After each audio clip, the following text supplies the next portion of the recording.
All right, lads, welcome back to another episode of Who's Got the Ball. It's myself and Shane here once again. What's the crack, Shane? Not a whole lot going on.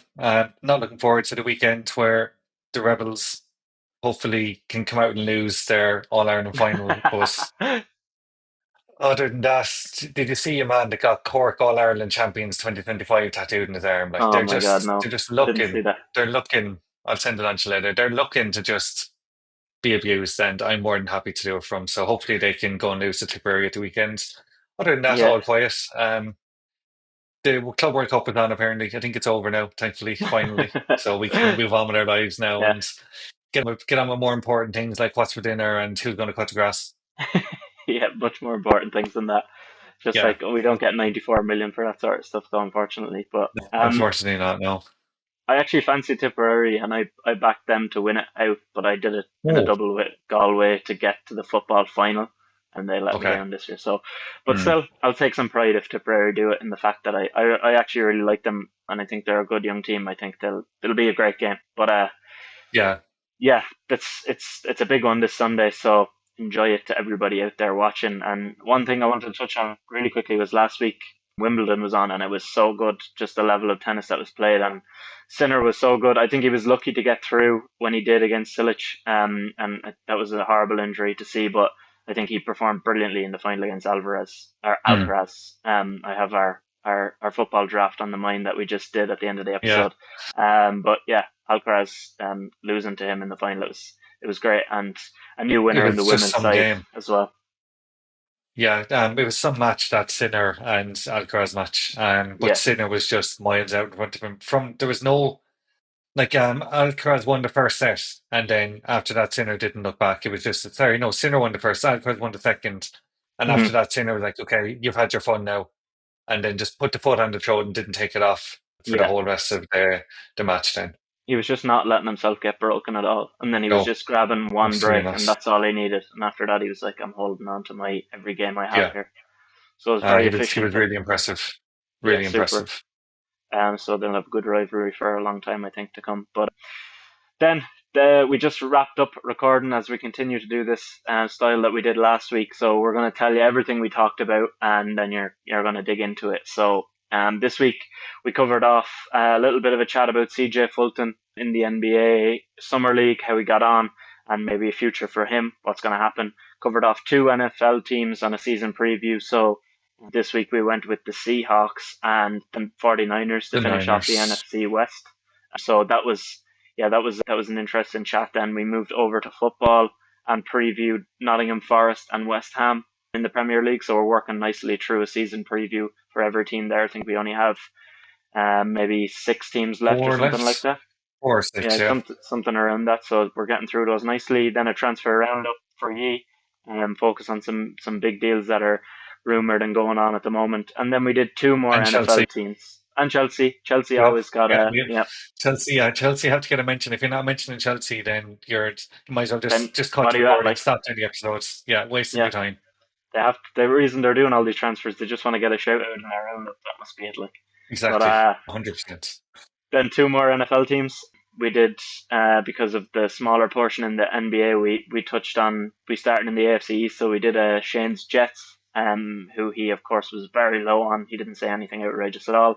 And then the Buffalo Bills, and then we wrapped up with a draft this week. So this week we drafted the best current strikers in world football. So give it all a listen. Let us know what you think, and enjoy the episode. So the first thing we want to touch on is CJ Fulton. So the Irish, he's played basketball for Ireland. He's from Belfast. A little bit of history into his family. His granddad Danny Fulton coached the Irish senior men's basketball team, and then his dad, who is Adrian, was also an assistant coach when CJ made his senior debut in 2021. So he's come from a basketball family. He played for a couple of Division One basketball teams in college in America. He did his full 4 years there. So he did 2 seasons with the Lafayette Leopards and 2 seasons with the Charleston Cougars. He was probably improving as time went on, and he is known a lot for his assists. He was 14th in the division last season for assists with 6.5 per game, and he led the nation in assist to turnover ratio across multiple parts of his career. So I think he's around 6'2", 6'3", so not that big for the NBA. Kind of a smaller guard, but he takes care of the ball. Nice to see an Irish guy get called up. So he did a workout with the Timberwolves and then the Nuggets after. I think it was before the draft. He didn't expect to be drafted, but he got a call up then from the Timberwolves and asked them to take part in the summer league with them. So nice story as an Irish guy getting into the league after a long time, getting some sort of glimpse at it. Now he didn't play in the first three Timberwolves summer league games. He got 4 minutes last night in the last one, so it was nice to see him get on the court, and is going to be really great for him to have worked out with those guys. And hopefully now it paves the way for him to, if not get a G League contract, then get something around Europe, which I think he's kind of communicated as his goals. But really great to see for the Irish basketball team. Yeah, it's a massive achievement for him in general. Even if he doesn't make it in the NBA, just to have someone Irish playing in Europe or wherever you say it's just someone to kind of keep an eye on, kind of watch out and see, oh, how Panathinaikos done in basketball today because Yeah, CJ Fulton's there. And it's pretty cool. I know he got 4 minutes. He said he wasn't overly happy with his performance and he feels he could have added more. But yeah, so there's always going to be kind of pre-game nerves as well. First yeah, Irishman since Pat Burke back in the yeah. 90s to play for an NBA team as well. It's mad how there's been the one of a 30-year gap between now and then. But it's good to see that we do have someone coming through and everything. We've so many lads coming through in the NFL now as well. The Yeah, likes of Charlie Smith and all that. So hopefully they'll get a run out this year as well. He might get some kicking going again this year as well. We'll see. But it's just yeah. great to see that we're not just kind of sitting back and resting on our laurels here. People are kind Hmm. of sports are for everyone. So why can't we have an Irish lad playing the NBA? Why can't we have an Irish kicker in a Yeah, Super Bowl? So things like that. It's really, really cool to see, and I just really wish him the best. yeah. I think it's a good point you make as well about the kickers. Like basketball, while like I think some of the skills are transferable from football, like Gaelic football, to handling the ball, and obviously rugby, you carry the ball a lot with your hands. But it's funny because over here, like we play a lot of sports where it's predominantly kicking, like soccer, Mm. rugby. There's a kicking element, and GA Gaelic football, there's clearly a huge kicking element. Whereas in the US, it's a lot of like focused on your hands. Like you have the NFL, there's barely any room for kicking in that. Then basketball, obviously no kicking. Baseball, Yeah, it's quite a different way that they play skill sports, set. which I think it's Yeah, interesting that we have an Irish guy that's kind of transferred over to that.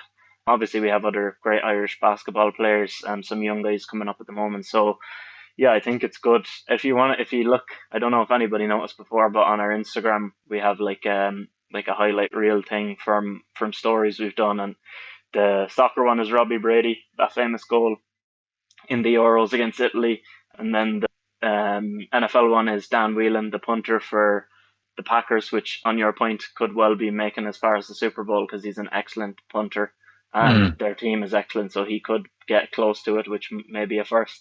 And then the third one is Pat Burke, so we'll have to see if CJ gets into the NBA or even into the G League. We might have to replace Pat with CJ for our little image there. But yeah, I think interesting.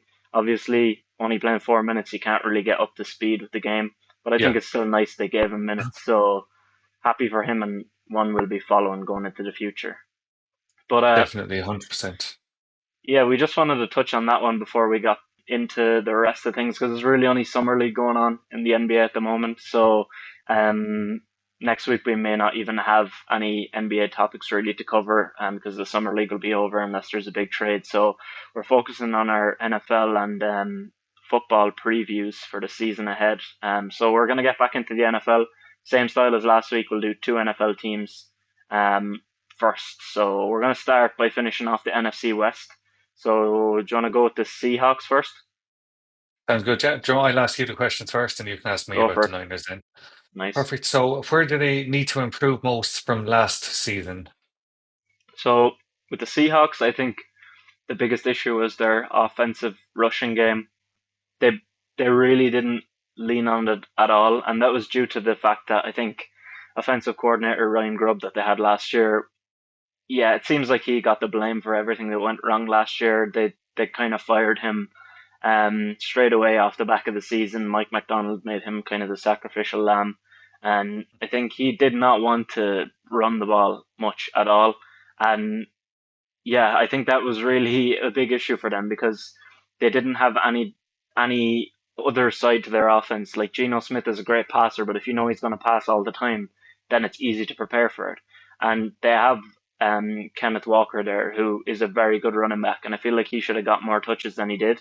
But I think bringing in Clint Kubiak as the new offensive coordinator is not only going to work well with Sam Darnold because he does a lot of play action and that suits Darnold a lot. He also leans on the running game a lot more than Grubb did. So I think that's where they need to improve, and I think they've already made a step towards it. So for them, that's a good start. Yeah, I think that's a good shout. Mine kind of it lent on yours a small bit, but I went the opposite direction. I think if they're going to keep passing so much, they need to improve their wide receiver core big time. So I know they've brought in Cooper Cup, they have Jackson Smith and Jigba, but outside of that, they've lost Lockett, they've lost the other. Geez, DK what's the other Metcalf. fella's name? Yeah, DK Metcalf, he's gone as well. So they really do need to kind of strengthen their wide receiver core. So if they're going to continue passing the ball everywhere, they're going to need more than two wide receivers that can come up and come down with the ball. So now, as you said, the new defensive coordinator, he might bring Ken Walker back into the bit as he should, because I think he's an incredible talent as well. So we'll have to wait and see. But I think their wide receiver core, if they are going to keep throwing the ball, is going to need more than just the two boys to get them over anywhere near over the line this season. Yeah, I think they'll probably be hoping that someone will break out and help there. They have Valdez Scantling as well, who hasn't been really that reliable. He's been helpful to obviously Super Bowl teams like the Chiefs, but it's different when you already have your offense set and he's like a fifth or sixth option. So yeah, it's going to be interesting to see, but I think they're probably in a better position now than they were at the end of last season. So looking at the three players on their team that'll make the biggest Yeah, impact, I kind of went similarly along to like looking at the fact that Kubiak is their new offensive coordinator. I think Darnold will work really well with him. I think that he had a great year obviously last year with Minnesota, and it ended pretty badly. And people, the funny thing to say is that he's gonna go back to the way he was, and he proved his true self, like that he's gone back to like folding under the pressure. Like you Jess. can't, Yeah, yeah, you can't undo like 17 games of brilliance top by a class. couple Yeah. of bad games. So I think Mm. Kubiak is someone that's gonna bring out the best in him, and he's going to use what he learned under Kevin O'Connell as well. So I think that'll be helpful. Then they drafted Gray Zabel with their first round pick this year, so I think that's with a look to protect Darnold. Pretty big guy, and I think that they're going to focus now on keeping Darnold safe, running play action, and going from there. So I think that was a good pick, and he'll be someone that'll be important. And then the third one is Tariq Woolen or Reek Woolen.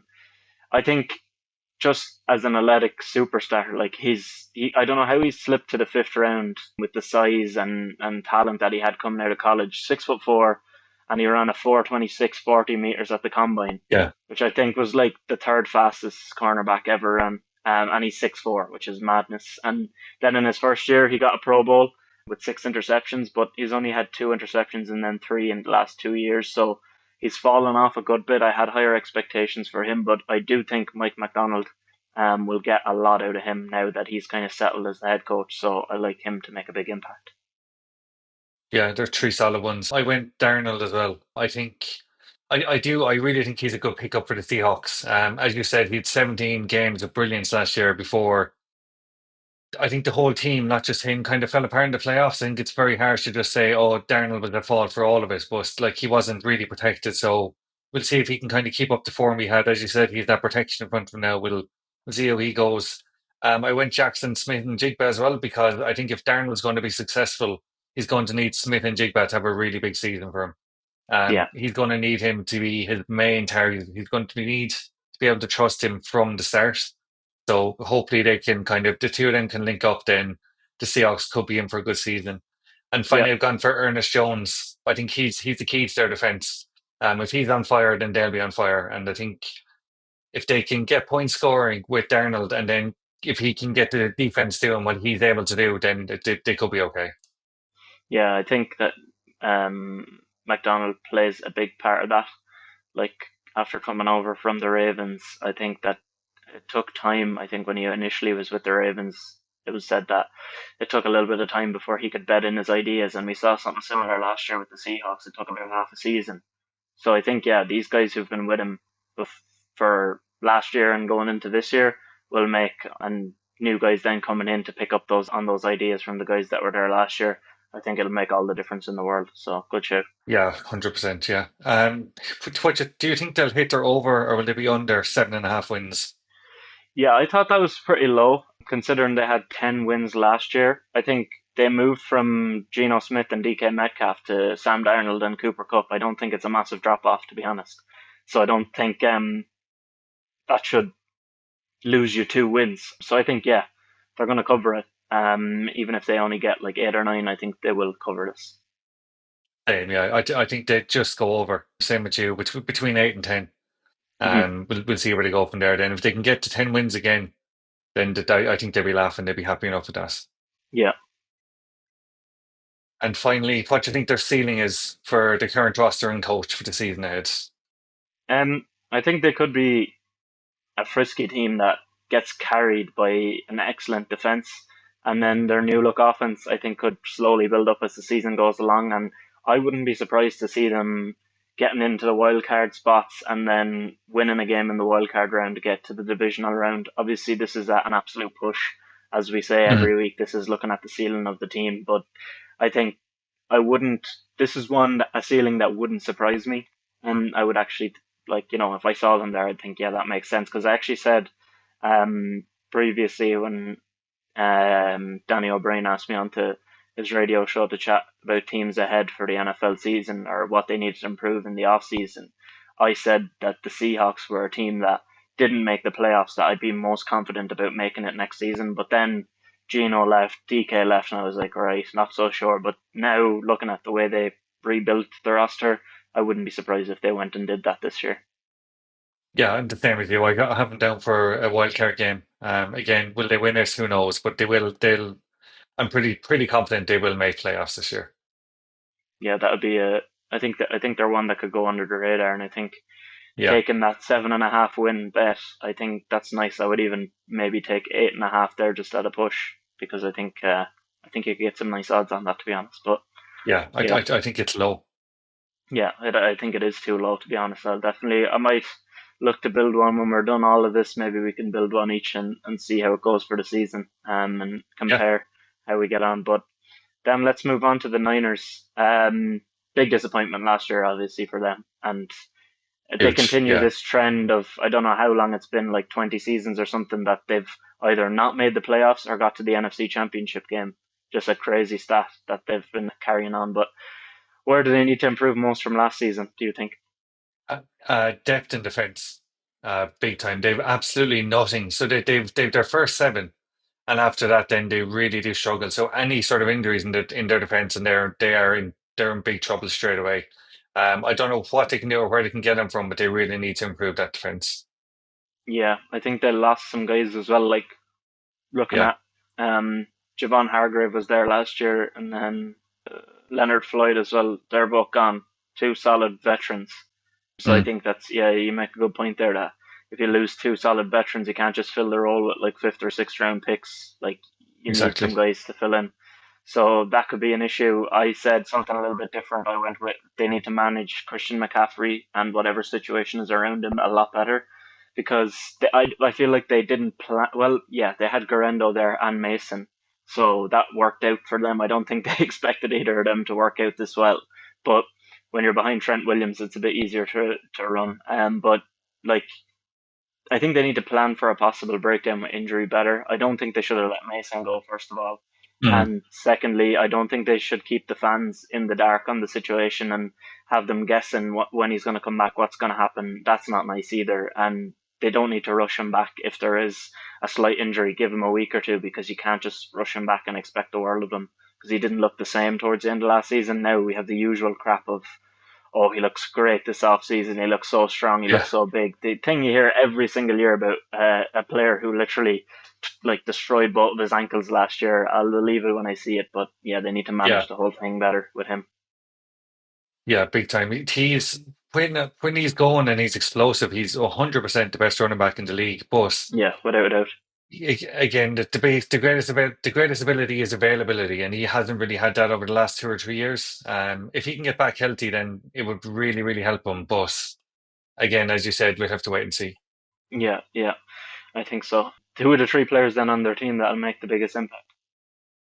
So McCaffrey is one of mine, but I said if he stays healthy for the reasons I Mm, just said there 5 seconds ago. yeah, And Brock Purdy goes without saying he's key for him. If he can kind of show the level of maturity he's been shown and kind of keep going, he's a massive contract now as well. That he needs to live up to. He really yeah, needs a proper breakout year this year, more than he's had the last couple of years. He needs to do something really, really special this year. And then Nick Bosa is just a monster, really. He's the centerpiece of that defense again. Um, they need to keep him fit, keep him healthy, and he'll yeah, he'll do the rest for him then. yeah. If he's healthy, it makes all the difference in the world, to be honest. Yeah. But I've gone with someone I already mentioned a second ago, in Trent Williams.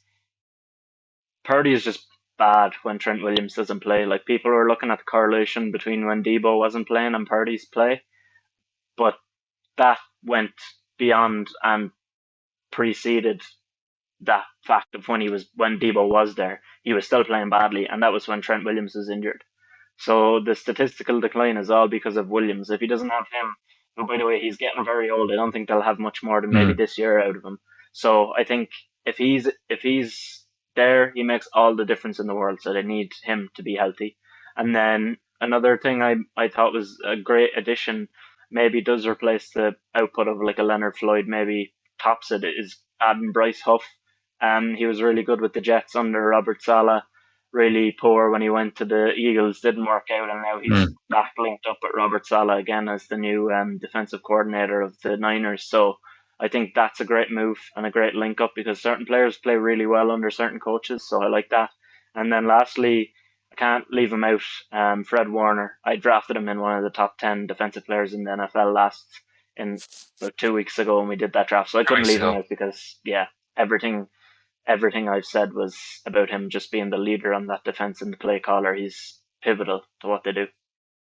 Yeah, I have no complaints on any of those. Warner is one hell of a player as well. Like if they again keep him fit, keep Nick Bosa fit, keep CMC fit, and you know what, they could very well go a long way. Yeah, yeah, it's one of those things that it's like it's like if things go wrong with their roster, it seems they always go wrong, and then it makes sense they miss the playoffs. But if things go right, Yeah. they are a Super Bowl ability team, so that's why they go so far. Mm. So yeah, it's an interesting one with them, but their wins is pretty high. Do you think they're gonna go over 10.5? Yeah, I do. I think they've one of the easiest schedules in the whole NFL as well with the way their games have lined up. I think they'll definitely get to 11, between 11 and 13 wins. Yeah, they get a couple of easier games since they finished fourth seed last year. Yeah. You get two like other fourth seed teams because of that. But I still don't think they will. I think 10.5 is Mm. too high. I think I can see them having a decent enough bounce back year, and I can see them getting like 10 wins, and that might even be enough. I think it was enough last year to win the division, so I think it could be again. Because I just think the Seahawks are going to be better. I think the Rams are really good. Cardinals are always up in the air, so I think it could be four teams that end up on 8 to 10 wins. So I don't see them getting 10.5. I think it is a little bit high for me personally, but I could see why you would think they would. And I think if I watch them for like 6 or 7 games, obviously, and everything is going right for them, there's no reason why they couldn't win 15 games. But Yeah. I just don't see everything going right for them after last year. So what's their ceiling with the current roster and coach for the season ahead A Super Bowl. to win it? Um, yeah. Well, They can definitely get all the way to the Super Bowl. Maybe not win it, but they can definitely get there. Again, injury depending. Like just looking at the players they have, if they can keep them all fit and they're fit and healthy, as you mm, said, why can't they win 15 games if things go their way? Why can't they yeah, get to a Super Bowl if things go their way as well? I think their yeah, ceiling is fair. a Super Bowl. Yeah, that's fair enough. I just have it as the NFC Championship game just because they love to get that far, or Mm. not at all. So I'm going to put that as the ceiling. And the pure fact of that being their ceiling for me is that I think they're a really good team. But when you're in the NFC and your opponents are going to be the Eagles, Lions, Rams, just to name a few, to get to that point. Mm. Plus whatever teams might be sneakily brilliant, like maybe the Vikings will be unbelievable, maybe the Commanders will be unbelievable. Like I just don't see them getting past the NFC Championship game, but they've got to the Super Bowl twice in the last like 5 or 6 years, so I think yeah, it's fairly reasonable for you to say that. So, and how much, like, how big would you say, out of 100%, how big would you say are their chances of winning a Super Bowl this season? Of winning it. Yeah, Oh, like if I you had a wouldn't have big, it any higher than it, 15%. okay, that's fair enough. Yeah, so if you had like 100% chart and you had to give a percent to every team, some teams are going to get 0%. You would give Yeah, them like 15. about 15%. Like I don't think they will win it. I don't think it's there. I don't think it's in the question of them even being close. But I just think the potential is there for them to get there. But like, there's no way they have a whole season where everyone stays fit and they win 15 games and win the NFC Championship and get through everything and get to the Super Bowl. I just don't see it Yeah. happening. But when I was sitting there looking at the roster, I was like, oh my God, like Mm. there's no excuses for them not to do it when you're looking at it now. But the excuses will come when everyone starts going down injured after week 5 and they Yeah. have no one blocking Brock Purdy and they have no running backs and Brandon Ayuk is kicking up a fuss or doing something silly and he's not playing. Like it's just there's so much that can go against him, but there is so much that can go for him as well. Yeah. So I have to Yeah. wait and It's see. it's all down to real health, and to win a Super Bowl, you need luck as well as anything else. Mm. So, yeah, that could play a part in it. So that'll be interesting to watch. But we'll come back to two more NFL teams in a little bit. So we'll do our two Premier League teams now. We've got Nottingham Forest. First of all, same questions as the last few weeks. Where do they need to improve most from last season? And they really are going to need to replace Elanga and Morgan Gibbs-White really, really well because the two of them are like Elanga's gone. Morgan Gibbs-White is they can threaten legal action all they want. He's still going to end up at Spurs. Um, like going into the season without their two kind of probably their two most important players from last season is going to Yeah, be a big ask, and they really do need to get those replaced as soon as possible. And with people either of a similar talent as they are now, or someone that is going to become as good as them in the next 2 or 3 years, the way they built up Alanga and Morgan Gibbs-White. yeah, I had the same exact answer, like identical. Just the fact of how important they are and managing them too. I focused on Gibbs White a little bit more because I think he was the most important part of the team, and if he was to go, Yeah. um, that's something that needs to be improved massively, like of what they have left. So I think, yeah, I think that's huge and that's really important for them. I think it couldn't be more important, really, like because you're losing most of your creative flair out of the team there in one go. But two or three players that are left then that will make the biggest impact, do you think? I think Milenkovic for a start. What a centre back! I think he's brilliant. He's really good. He's a really big set piece threat. He's a Hmm. big man beside Murillo, which they need because Murillo is quite small for a centre back. And he's just, I think he's just a class act at the back. He can carry the ball as well. I think he's very, very good. Yeah. I have Elliot Anderson as well, who I think had a brilliant season last year, had a brilliant summer again with the England under 21s. He was such a good pickup for them from Newcastle in that Yeah. whole. You PSR can have debacle. him and I don't want to get sued, but Yeah. like picking him up and then Newcastle could have done with him for most of last season. He was absolutely superb. Yeah. And finally, Callum Hudson-Odoi is going to need to step up big time. Without Elanga and Morgan Gibbs-White now, whoever comes in beside him and the other wing, he's going to need to do the lion's share. He's going to need to score more goals, get more assists, and just be the player everyone thought he was going to be 4 or 5 years ago.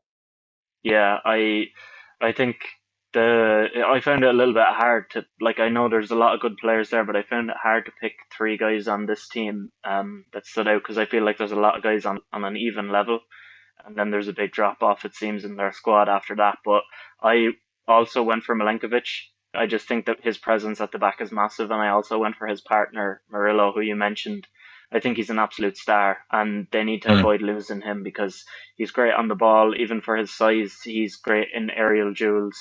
He's strong, physical. He has good pace, and he's only like 22 years of age. So I think there's a lot of interest with him right now from other clubs. So I really think they need to make sure that they keep him and keep that together because that's the biggest thing that's going for them right now. And then I went for a third one. I really liked Anderson shout. I think that was really, he's probably their best player, most talented. But I went for a slightly Mm. different one, something that they just added in Igor Jesus. So they just added him from Botafogo. He's 24 years of age. He scored twice at the Club World Cup, and he scored 17 goals and 6 assists in 59 games for Botafogo since he joined them. So I think that was worth a punt. And now the fee is undisclosed, so I'm not sure how much they spent on him. They got another guy as part of the deal.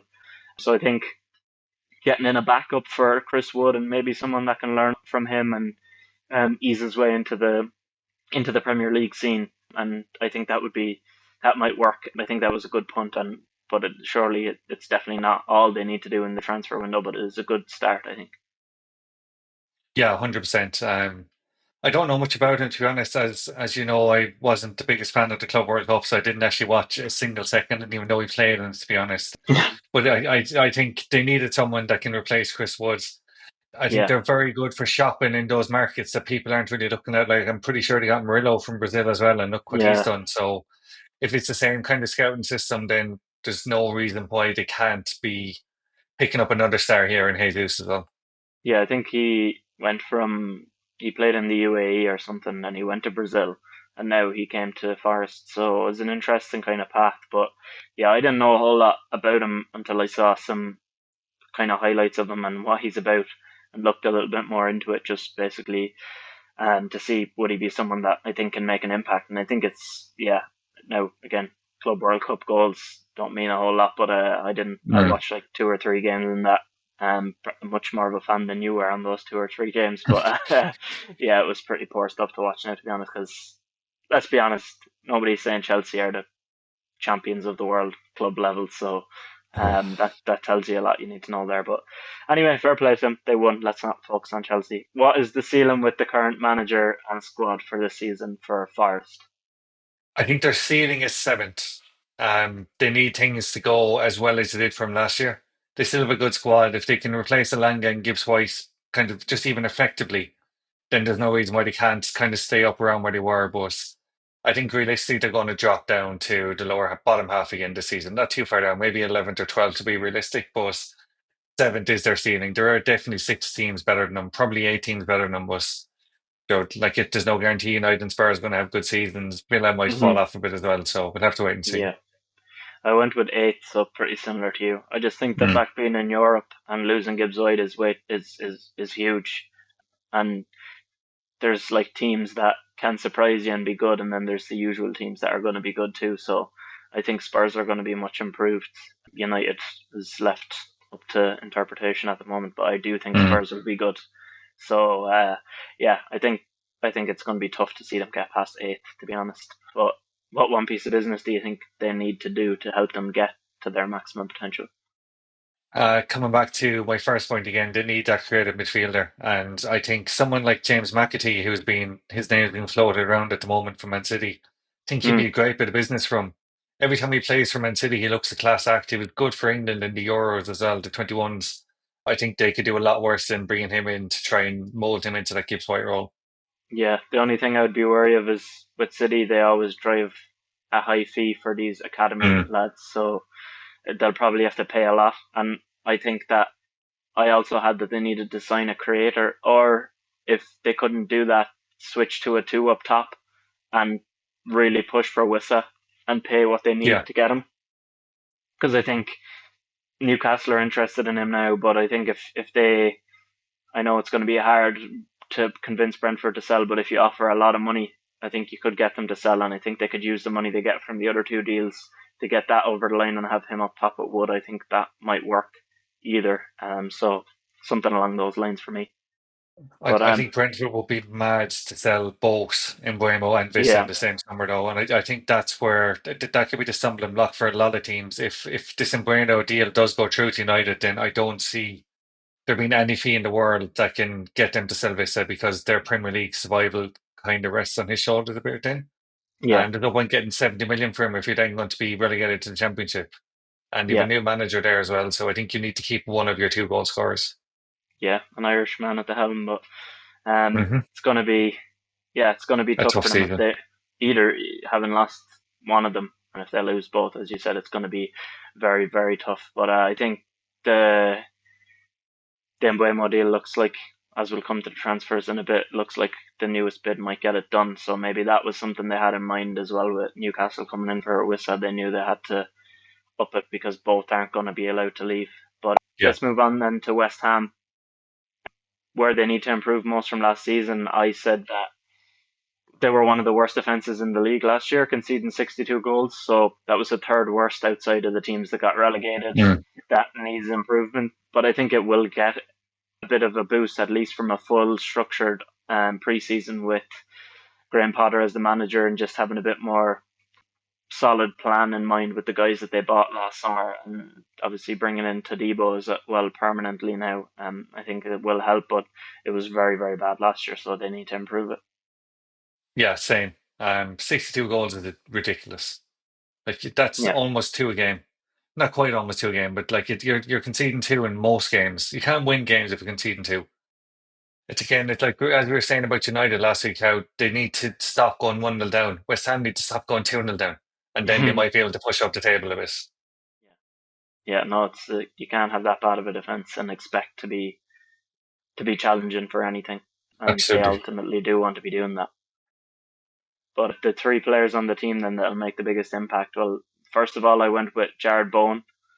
I think he's so underrated. Again, I drafted him in our most underrated players draft in the Premier League. I think 13 goals and 8 assists and 16 goals and 6 assists in his last two Premier League seasons.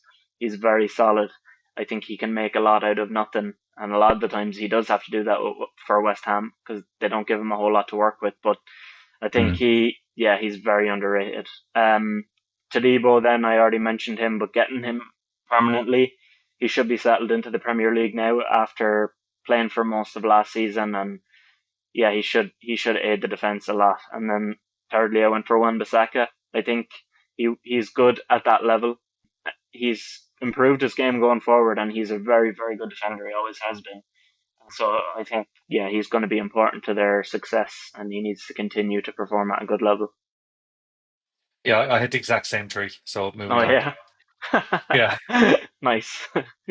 So the ceiling with the current manager and squad for the season, I went with 10th. I think that's all Potter can do with the squad. I was looking at the squad. There are some good players in there, but nothing to go mad about. They just lost Kudus, and the league is just getting stronger and stronger. I can't see them doing better than 10th, and I think top half would be even very good for this team at the moment. Now I know they probably expect higher and they think they'll do better than that, but I can't see it happening. What did you have? yeah. I had him at ninth. I don't think they're pushing the European places, and I think he went down as far as eighth this season. So I just kind of left him out of that fight and put him at ninth to the push because again they're a team that are going to finish in that 11th to 16th range more than likely, and Yeah, their fans will be fuming. They won't be able to understand why, but the teams around them have just built so much better. Especially yeah, since they lost Rice, they pretty much wasted the money they got for Rice. A lot of teams do that when they sell someone big to try and buy 12 players to replace them and fail. yeah, I don't see him doing anything of note this season. yeah. And I don't think Potter is going to be able to perform wonders like they think he will, No, because there's only so not a much he hope. can do. And yeah, ultimately he needs a certain system and a certain type of team, and I don't think this is it. But then Yeah, one piece of business do you think they need to do to help them this season? I think they need to replace Kudos, and I think Harvey Elliott will be a really good signing for him. If he like, I think Harvey Elliott needs to be in a team that are going to almost build around him. I know that won't happen at West Ham straight away because you've Jared Bowen there, but if you put Harvey Elliott in beside Jared Bowen as kind of two attacking midfielders in behind the striker or two strikers, or even in a 5-3-2, I think he'd be absolutely superb for them. So I think someone like him or another creative talent to go alongside Jared Bowen. Yeah, I said they needed a solid striker to just allow Bowen to have more creative space and have someone to set up a bit more, because he's got some decent assist numbers, but he hasn't been really providing for many people. So I think that they need to use the Kudus money well and sign a proper striker, a good one that they can rely on week to week. Because I think, Yeah, yeah, Fulkrug isn't gonna cut it even if he does go on rants about the team not being good enough. That's not translated then on the pitch. So I think they need to get a proper striker in there really. agreed. Yeah, so let's look at the transfers then. That's our two Premier League teams done. There was a few done deals. It was a quiet enough week actually, on deals done.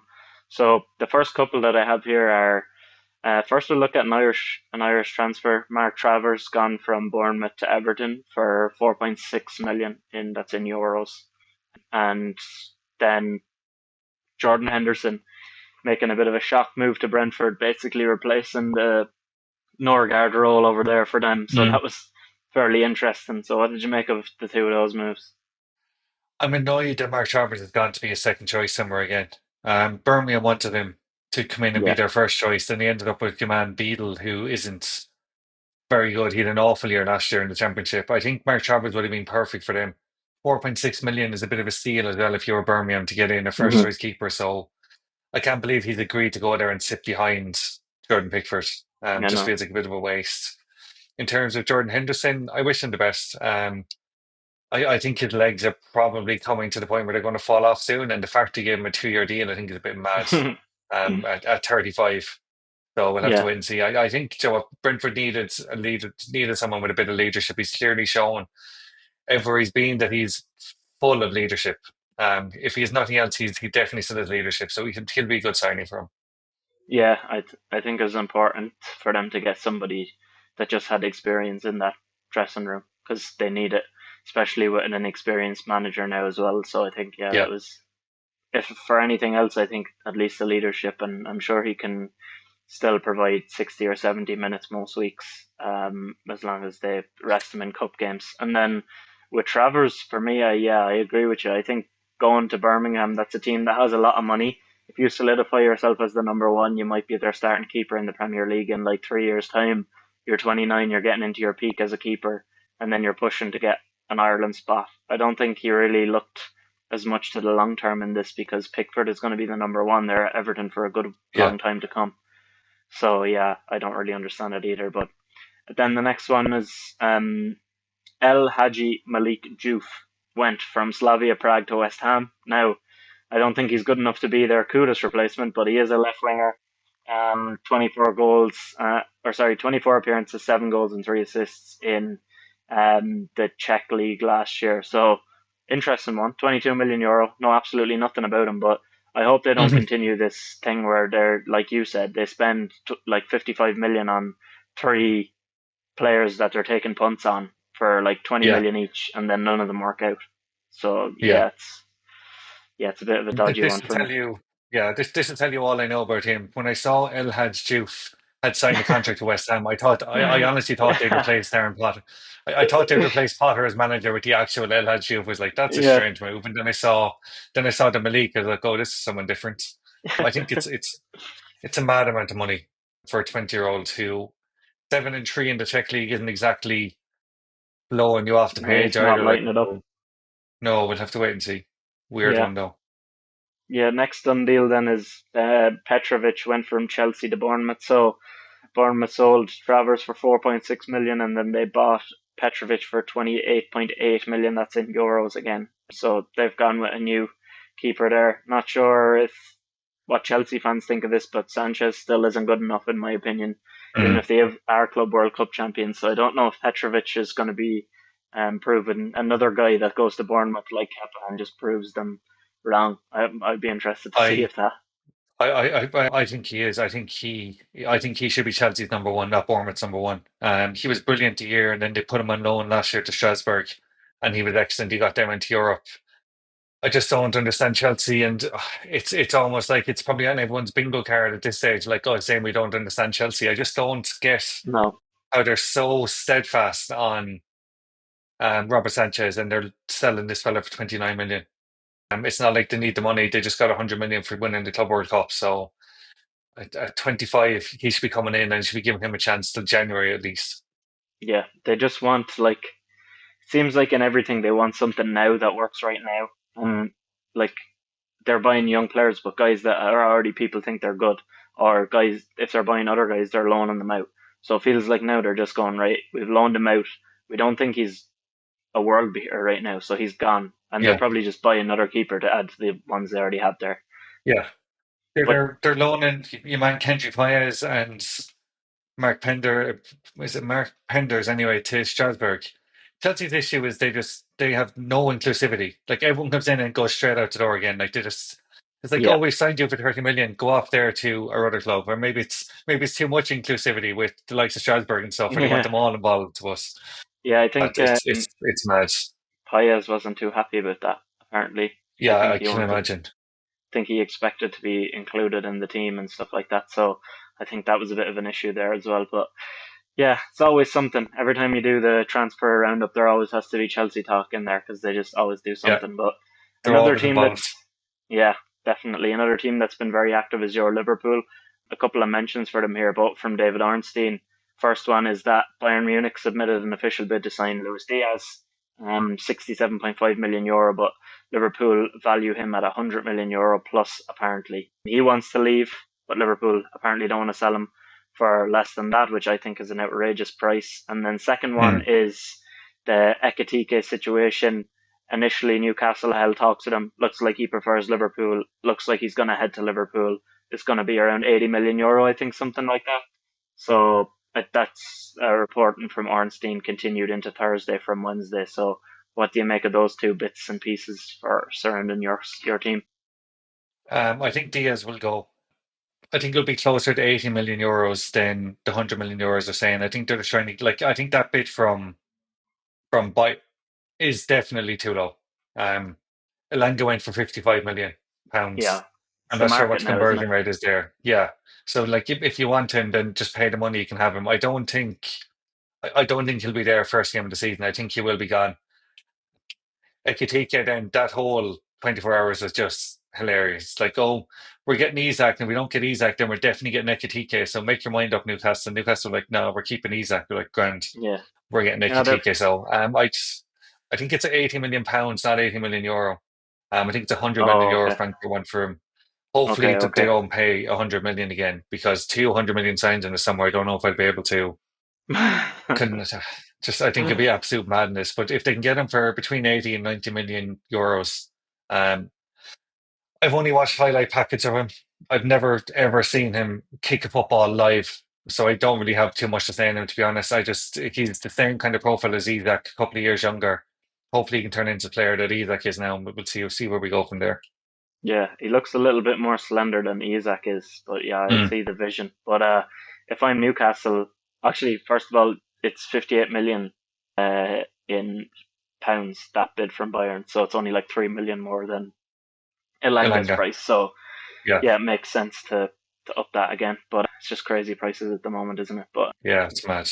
I think if I'm Newcastle, it makes sense that okay, they tried to get Ekatike, and then they were like, Liverpool made whatever approach that they did, that Newcastle went, right, we're keeping Isak, so, and now Liverpool have someone they spent a lot on, and if Isak goes well this year, they get back into the Champions League, I think then Newcastle are in a position to attract bigger names than they are right Yeah, now, and people will start actually picking them instead of being the second choice for a lot of players as they were this summer it seems, which is frustrating of course. But yeah, I think that would probably be their goal. Keep Isak, get Elanga in, shop around, see what you can get. If you can't get Wissa, look abroad, spend some of that money mm, that you're willing to spend. Keep Isak happy, and then get back into the Champions League. But an outgoing then at Newcastle to look at his Leeds seem to have an agreement to sign Sean Longstaff. He's in his last 12 months of his deal, 27 years of age. Apparently, it's going to be 12 million pounds plus 3 million more pounds in achievable add-ons. So I think that's a decent one for Leeds. I don't think yeah. Newcastle were able to use him that much, especially in that midfield, which is brilliant. I don't think there's a place for him there. So I like him for Leeds. I think he's a good player. I think so too, and I think it's what Leeds are doing is smart. Bringing in someone like him, loads of Premier League experience, um, really, really solid. Like he'll sit into that midfield and play 32 Premier League games from next season, and he won't drop below a 6.5 out of 10. Yeah, I think he's really solid. I don't think he was any longer at Newcastle's level of pushing Champions League. So no. I think it is time for him to go and try his hand elsewhere, and I think Leeds a good move for him. Yeah, no, I agree, definitely. And I think then the last couple of bits that were coming out today, we've already mentioned it, but just to cover it off, is that Ornstein reported that Newcastle were kind of looking at Wissa, and then a few hours later, the report came that United put in a bid of £65 million plus £5 million in add-ons for Mbumo. So they've moved up to from their previous bid, I think, by like 5 million. I think 65 million is what Brentford wanted first. Now apparently they want 70. So I think this is a happy medium because they've seen the prices of other players and they've said our player has more output. They're driving a very hard bargain. It's been a long negotiation, but I think this is going to get it done. And as a United fan, I really hope it is because if Cunha and him are in the squad for pre-season, then we have time to just sell the other guys as the summer progresses and maybe replace them later in the summer. But we don't play in that many competitions. At least now we've added goals, and I'm happy as long as we start getting rid of people now after this if we get Mbeumo in. Yeah, it's been such a long negotiation, but it's very non-United like to kind of keep pushing the boat. But again, Yeah, they're going to end up paying exactly what Brentford asked for. I think it's a lot of money, but it's also, again, as we just said with Elanga, like the market numbers this summer are crazy. So 65 million is probably a just price for him, probably a fair enough yeah, price for him. If Elanga's 55 and Kudus Diaz as 80 well. or 90, then yeah, Kuda's 55. Like he is better than both of them. So Yeah, it probably should be 65 million, 70 million for him.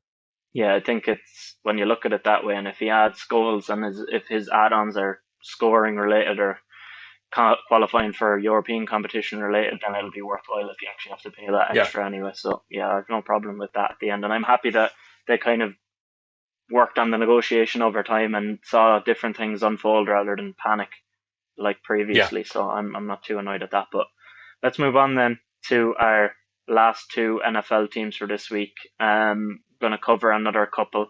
So we're going over to the AFC now, starting with the AFC East, of course, so we can get Shane's Jets covered off.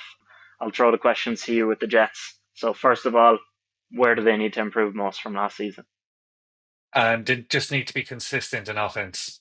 It was so frustrating watching them last season at times where the amount of four and outs they had in a row at one stage was just crazy. They just couldn't get the ball to hand at all. Hopefully Justin Fields can link up now with the money man Wilson, and hopefully Sauce Gardner, the other money man, can do a bit on the defense and then just keep him on the hit, keep him on the field, and just try and get a bit more coherent.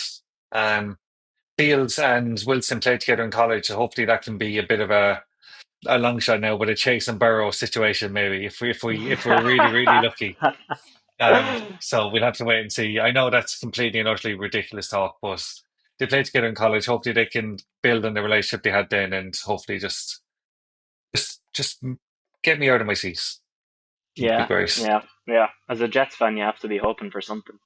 And yeah, that's something to hang your hat on, I guess, that they play together in college. Sometimes that works out well, but I've Yeah. gone with stability at the quarterback position is something that they've Mm. not had for as long as I can remember. And if you can even get like 70 or 80% stability out of Fields where 80% of games he plays solid quarterback and he does well, he runs it when he needs to and he makes throws when he needs to.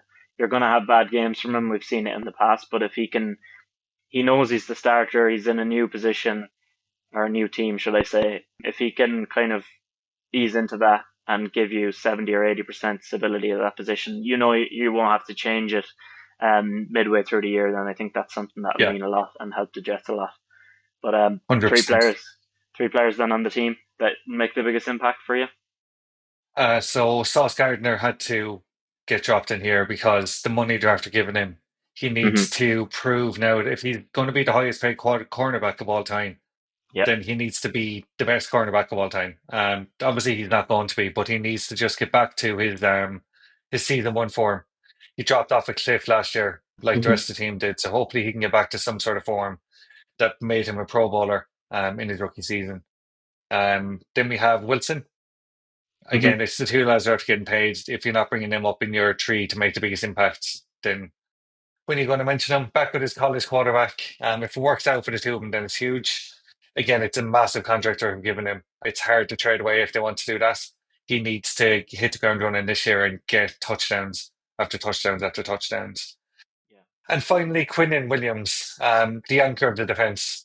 His form it returned a good bit last year, and needs to keep that up now and kind of just be the leader of the defense because they seem to be losing a lot kind of around him, but they're keeping him, so he needs to be the one that steps up and gets everyone going. Yeah, yeah. No, three good shouts. I went with Sauce as well. I said he needs to be better and prove, like you said, why he is the highest paid cornerback in the NFL and in NFL history. It's Yeah. it's a big thing to step up to. He has a big ego. He backs himself a lot, so he needs to do that in the right way now. And I think um, the way they've gone about this season with getting Aaron Glennon, I think that will help on the defensive side, and I think that will help the likes of Sauce. So I hope he Mm. does because he's after getting paid, so he needs to back it up. Then Armand Membo, seventh pick in the first round this year. I think there's always been trouble with the offensive line for the Jets. It's actually been not as bad last year, and I think adding him to this as well, he's very mobile for the size of him, so I think that'll be helpful and that'll help Fields as well. And then the third one I went for was Will McDonald, third season in the league. Another defensive-minded head coach, which has worked with him so far and seems to work with the Jets defensively when they have a defensive-minded head coach. Like with Salah, they did really well on the defensive side of things, and I think they just needed a better offensive coordinator in that position. But I think now another defensive-minded head coach, 10.5 sacks last year for McDonald. I think he's going to improve on that again. So I Mm. really like him, and I think he can be good along that line with Williams, as you mentioned. So I think they're two important players and two guys who can really be stars if they pan out. So Yeah, I agree with all them as well. yeah, 6.5 wins then. What do you think? Oh, over. I'm Yeah, always going to go over. New head coach, new quarterback, extending their best players. It really is time now to just do something. For want of a better way of putting it, like if they come out of this season again with a losing record after giving all that money, drafting really well, bringing in the new head coach, then it's complete and utter shambles. They have to be winning more than they lose this year. yeah, yeah. I think I went with over as well. I think they're going to get a couple of extra wins after adding a new head coach from last year. I think that they're going to be better, so I think they will get over. What was it last year? 6 wins. Yeah, Yeah, so I think they can get 7 or 8, at least. So looking at the ceiling, then what did you have? Super Bowl. No, I'm only joking. I'm only joking. I really hope they can just push for a Uh, playoff. Um, if they can get out and over 500 records, well, that would be such a bonus. But just try and get back in the playoffs would be mm, great. 12 wins with a bit of luck, but Jesus, 12 wins. we'll see. With a lot of luck, Super why not? Bowl is But I more just, realistic than 12 yeah, wins.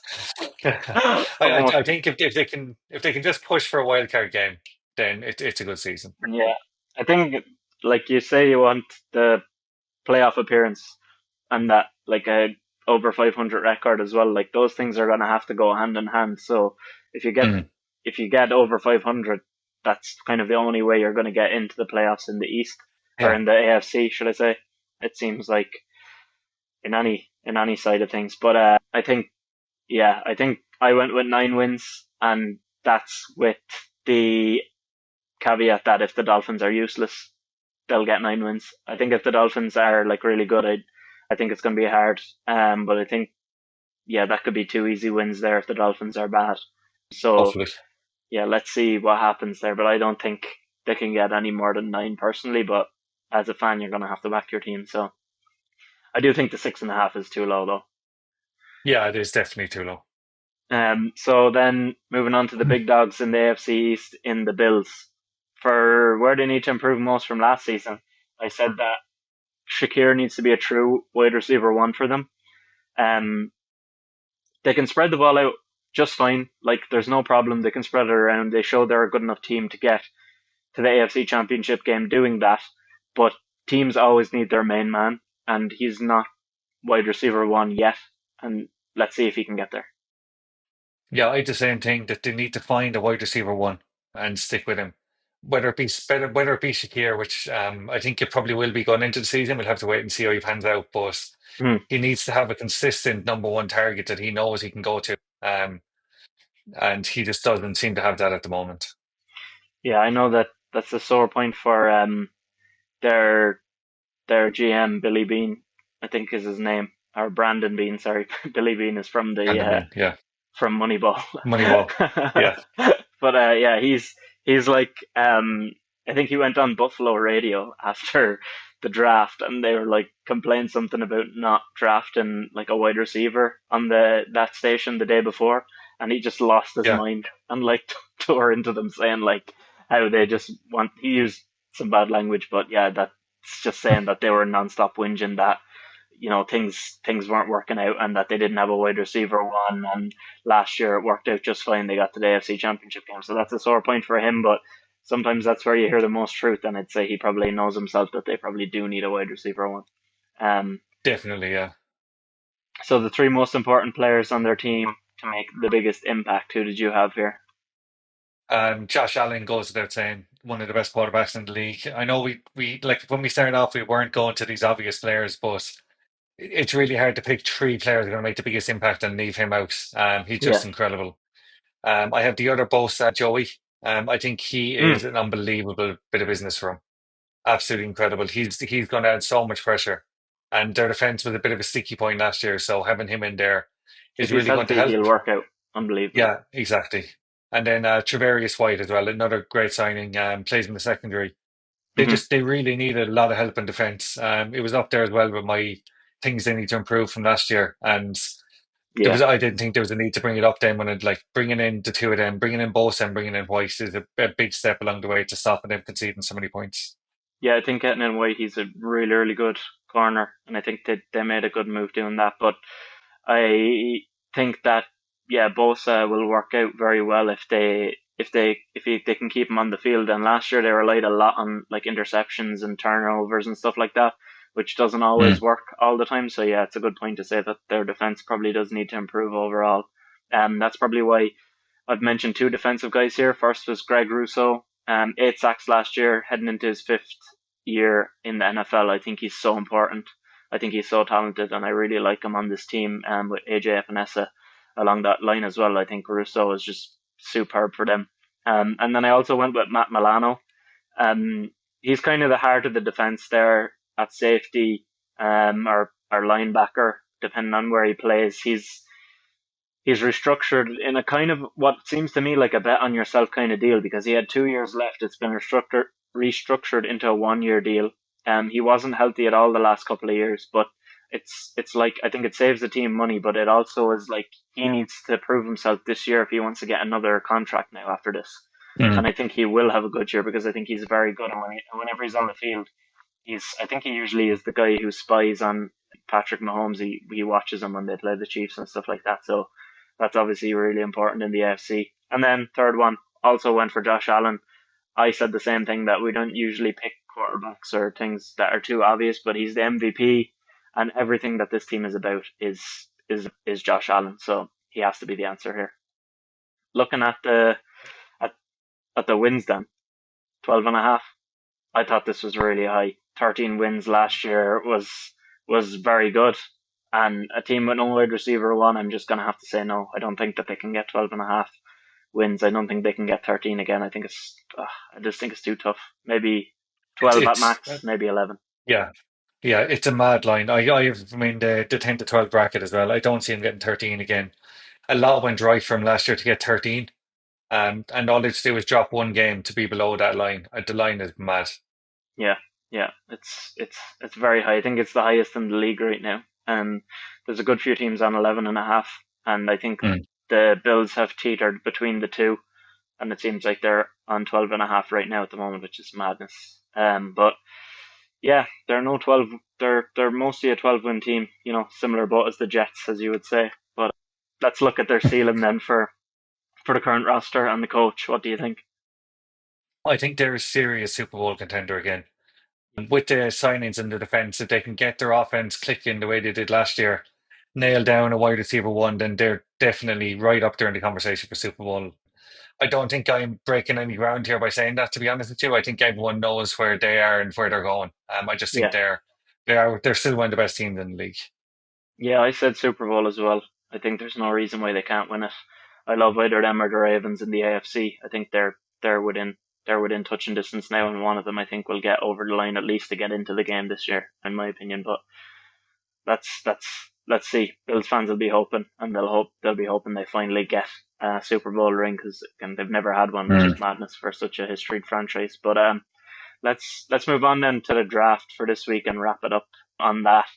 This week we've gone with the best current strikers in world football. So last week I think it was me that went first.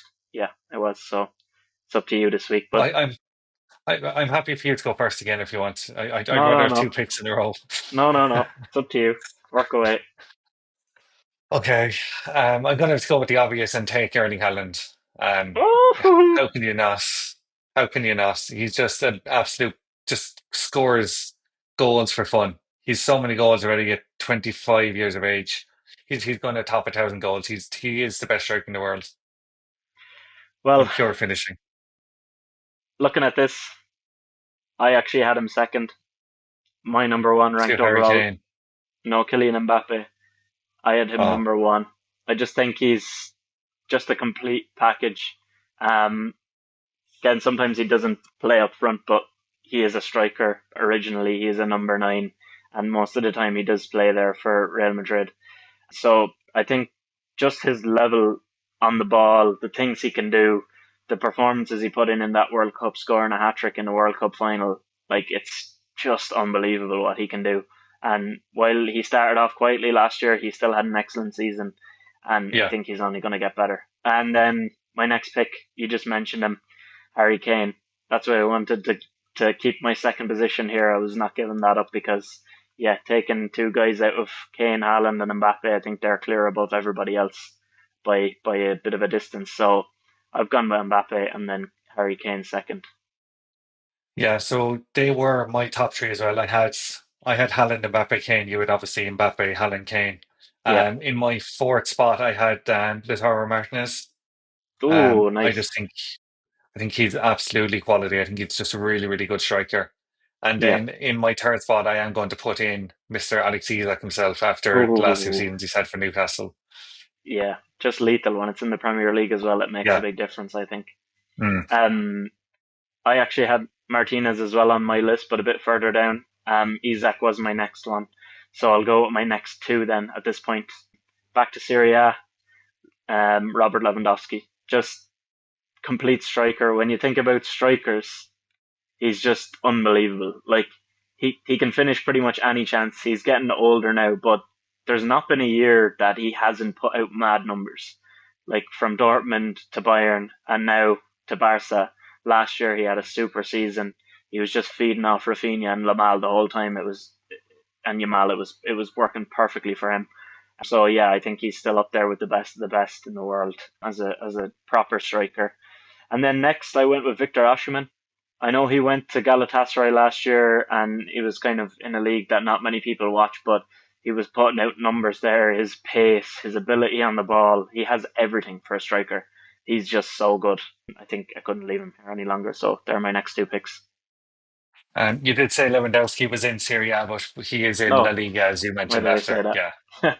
Yeah, because when you're like, I'm going to go back to Serie A, I was like, who on earth is left in Serie A? But yeah, I think you were obviously Osimhen on your mind. I am surprised. I am surprised this fella wasn't in your top four. I'm going to take Julian Alvarez. Yeah, he was And I next think on my the list. man is the man is a monster. I think he's absolutely superb. And there's nothing he can't do. He can play in the hole, he can play up top, he can play anywhere really. And in my fifth spot, I'm going to try one, and if it doesn't work, then I'll go for another one. Can I have Ousmane Dembele, considering he played all season as a striker for PSG? Yeah, go on. I'll give it to you. I was thinking about him, but I Right. was like, nah, he's not. He's not a striker. But yeah, you can make the argument that he is, because Yeah. he plays there a lot for them. So yeah, I can't. Yeah, I give that one to you. Well, it's there's not much to say about him. What a season he has. What a season PSG had in general. I know they ran out of steam in the final there, but the treble Champions League for the first time, walloping teams left, right, and centre, and he was one of the key components of it. Yeah, yeah, I think. Yeah, I think that's a good shout. The next person on my list is left, but I kind of want to pick the last guy I had at number 10, just because I know it's gonna annoy you. So yeah, I'm gonna go with Cristiano Ronaldo Brian as my Mbeumo. last Oh, pick. Christ alive. Let's go with Cristiano, striker. like lighting it up over in Saudi. Now, to be fair, he's playing in a hopeless league, but the number of goals, the sheer number of goals he scored over the years, and playing through the middle as well. And then let's not forget what he's doing with Portugal still. He's scoring like pretty much a goal a game for Portugal against top countries around the world, and he's playing up top at what, 38 years of age? Mm. I'm sorry to Ollie Watkins, who's left on my list. I'm gonna have to go with Ronaldo here because just more so than anything, because I just love him and had to throw him in there. And apologies for saying Serie A earlier. I didn't even realize I said it. I meant to say La This Liga, this but anyway. this is a bit like Michael picking LeBron in the future of the NBA draft. Yeah, Now you put yeah, Ronaldo into this. it I, I, literally is. I hope Michael listens to this and has a go at you because the abuse you gave him that time. I'm going to let you away with it because he's clearly very good.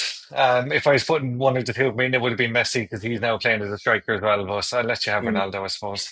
You yeah, see, I think. Messi scoring 10 goals in 5 games. Yeah, but sure, like what they're I doing know it's over there, again, like it's it's a another joke. hopeless Like, league. It's a joke. Like, but yeah, 10 lovely finishes in 5 games is just a bit silly, though. some of the goals is though, like I saw one where they just like basically passed it straight to Suarez and he Oh just yeah, squared it to him. It's like, what is this? yeah. At least Or the in one where all yeah, the one where all the defenders are basically sitting on the floor waiting for him to just yeah, go around them like cones as well was another one. Just they stop just them. want them to break records over there. Like, but at least Yeah. at least in Saudi, there's at least a few other decent players. I don't think there's Mm. anyone really much we're talking about in MLS, but I think the one thing I will say for myself on this situation is that I wouldn't pick Ronaldo in a next 5 years draft, whereas Michael would No, pick honestly, LeBron. not. in Yeah, 10 years time he would still pick him. But yeah. yeah, that's my five: Mbappe, Harry Kane, Robert Lewandowski, Victor Osimhen, and Cristiano Ronaldo. And I have Erling Haaland, Lautaro Martinez, Alex Isak, Julian Alvarez, and Ousmane Dembele. Beautiful stuff. So that's another episode for you lads. Like, subscribe, share, all that good stuff. Another long one. Hopefully you enjoyed it, and we'll chat to you again next week.